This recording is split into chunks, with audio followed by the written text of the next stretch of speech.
Good morning, students. Today we are going to talk about your chapter number 1, History, class 10th, Rise of Nationalism in Europe. Till now we have studied about the French Revolution and what is the idea of nation state, modern state, and today I would like to continue that with the French Revolution. I told you about the Napoleonic Code of 1804. Whatsoever ideas were given by Napoleon, that is called Rise of Napoleon in Europe. You know that Napoleon was of such kind person. He was too excited every time to conquer the different lands of the Europe and make them different type of changes, convince the people, ruled there and fled away from that country after some time. Here also happened something like that. As we know that role of French Revolution is so contagious for making of the nationalism rise spirit in whole of the Europe. That is very important. It plays very important role over there. That after this French Revolution, whole of the world get shaken and get somewhat energetic to take different steps towards nation state as well as nationalism, liberalism, conservatives and radicals. As all these three type of ideologies have very important place in French Revolution. As we know that Metternich, a philosopher, said that when French sneezes, the whole world catches the cold. Keeping this idea in mind, that whole of the world took very important footsteps from French Revolution and started their work. Here are the some steps on screen, steps taken by French Revolution. They have regional dialects. They adopted idea of conservatives as well as liberals.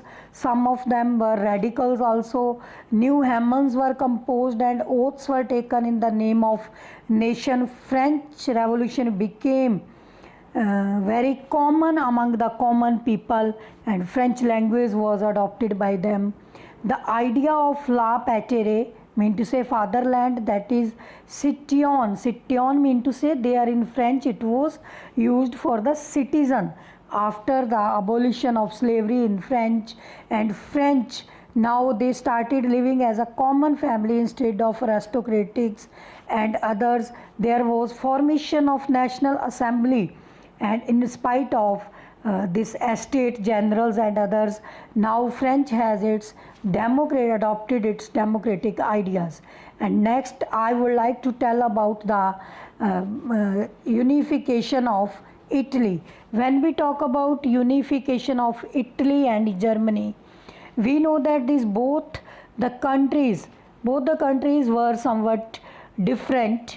They have separated states. Some area of that particular country ruled by another dynasty. As I told you in my previous lecture also, that Italy was a small country, but it was separated into seven different parts till middle of 1850 to 1900. In the middle of 1850s, only one state of one state of Italy was there, that was under Italian rule.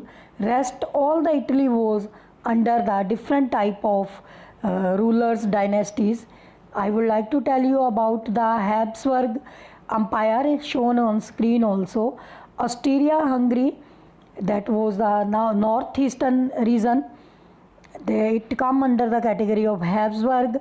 And central Italy, that was Sardinia, Piedmont, it was the only state that was under Italian administration. And south of Italy was under the Bourbon dynasty, that was there in French and Spain also, Bourbon dynasty. In this way, the whole of the Italy was divided into different dynasties. The Habsburg Empire was containing Austria, Hungary, Alpine region, Sturgeon, Osteria, and Behmans. In this way, this whole Italy was under the different states and powers. But as when we take the name of Giuseppe Mazzini, he was the one of leader. He was the one of leader who started here revolution to unify the Italy.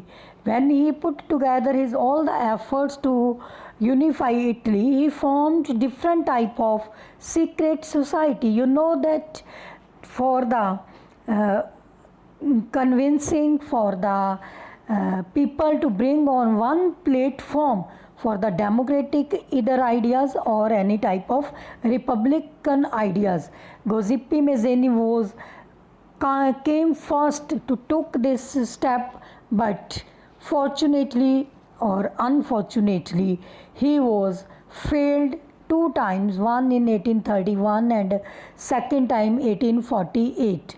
And when he became here somewhat failure, he didn't lose the heart but gave the responsibility the next king, that was the King Victor Emmanuel II.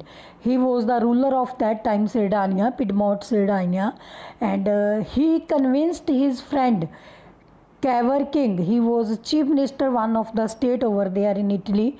Both of them liked each other. Both of them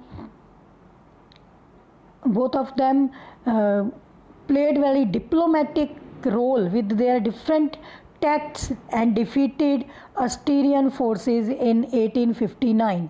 1859 is very important date in rise of nationalism in Europe, because earlier I told you it was act also that was passed by this British government, Inland Immigration Act 1859, and during this that was very important, very close friend, being close friend, both of these, one this King Victor Emmanuel II and Cavour King, that was the chief minister over there, they have their friendship. Like in India we hear about Akbar and Birbal, and their diplomatic way with their attacks they defeated the Austrian forces, and they very joint efforts were made by them. In this way, story doesn't end here. After that, Giuseppe Garibaldi was also succeeded